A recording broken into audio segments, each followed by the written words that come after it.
So hello everyone. তো আমি গেছিলাম একটু দাদাবাবুর বাড়িতে। তো আমাদের পাশেই দাদাবাবুর বাড়ি। আর সেখানে গিয়ে আমি কিছু চাইতেই গেছিলাম। তো সেটা হলো হেলেঞ্চা শাক। তো দেখো, এই যে পুরো যে জমিটা দেখছো, এটা পুরোটাই আমার দাদাবাবুর। তো এখানে অনেক কিছু লাগিয়েছে, লাল শাক, মূলো শাক, হেলেঞ্চা শাক, কুলেখাড়া, তারপরে কি বলে ওই বিট, গাজর, মানে সব কিছু সব কিছুই লাগিয়েছে বলতে গেলে।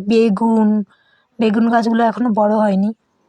তো এই যে এইগুলো মূলো শাক, আমরা মূলো বলি, মূলো যাই হোক, হলো একটা। তো এই যে এই নারকেল গাছগুলো দেখছো, এইগুলো নাকি মানে ছোটোর থেকেই আর কি নারকেল হয়, এইটুকু থেকেই নাকি নারকেল হয়। তো মানে নারকেল গাছে আর উঠতে হবে না, নিচ থেকেই নারকেল পাওয়া যাবে। তো তারপরে এই যে দেখো, হেলেঞ্চা শাক আমি তুলছি।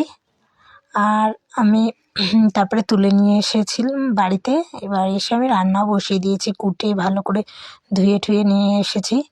তো তারপরে তেল দিয়ে দিলাম। তেলের উপরে কি বলে ওই রাঁধুনি সম্বরা আর রসুন দিয়েছি। তারপরে আলু দিয়ে লবণ আর হলুদ দিয়ে একটু ভালো করে নাড়িয়ে নিতে হবে।